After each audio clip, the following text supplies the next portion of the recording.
Dieter was an American pilot who had been captured by Vietnamese forces. Although he was taller and stronger than his captors, he did not dare stand tall when he was captured. He was taken in the forests of Vietnam and brought to a small village. During the journey, he tried to force a smile, look into the eyes of each villager, and act friendly. Once in the village, they ordered Dieter to sit, and he did so immediately. Soon after, they dragged him further into the forest, tied him to a tree, and fired weapons at him several times. Luckily, the bullets missed, and he wasn't hit. They were merely trying to scare him. When they grew bored, they threw him into a small prison hidden deep in the forest. There, Dieter met several other prisoners of war, who were also pilots. Their planes had been shot down, and they had been imprisoned in this place. Some of them had been trapped for more than 2 years, praying every day for the war to end, but no good news ever came. At night, their hands were tied crosswise, and they lay side by side, unable to roll over. Their legs were also tightly chained. The poor food led one man to defecate in his pants every night. Dieter wanted to help, but could only use a nail he had found at a guard post. He ordered his friends to distract the guards until only one guard remained at the post, a short man who seemed friendly. Dieter approached, pretending to ask for toothpaste, and while using one hand to pull out the nail, he successfully retrieved it. Back in the cell, Dieter sharpened the nail with a stone until it became a thin iron rod. That night, he managed to open his handcuffs with the rod, giving him a bit more freedom of movement while sleeping. With this newfound freedom, Dieter began to think about escaping. He noticed how weak the guards were, and escaping didn't seem too difficult. However, another prisoner of war reminded him that the hardest part was not escaping, but surviving in the forest.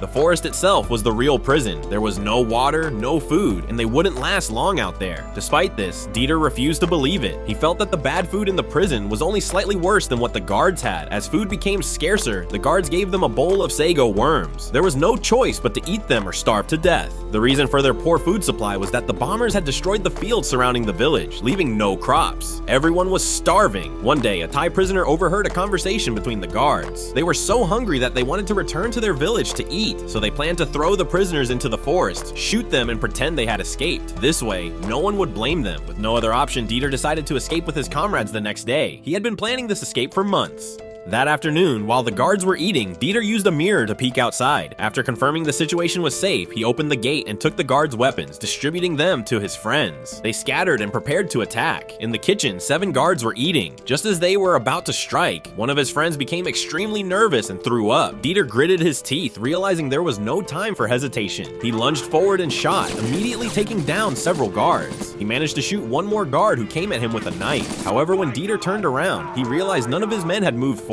They had betrayed him. Furious, Dieter called them cowards. He spared only the friendly short guard and took the supplies they needed, knowing that the escaping guards would soon return with reinforcements. They could not stay any longer, so they immediately ran into the forest. But once they were outside, Dieter encountered the traitors again, now wearing the shoes they had stolen from the prisoners.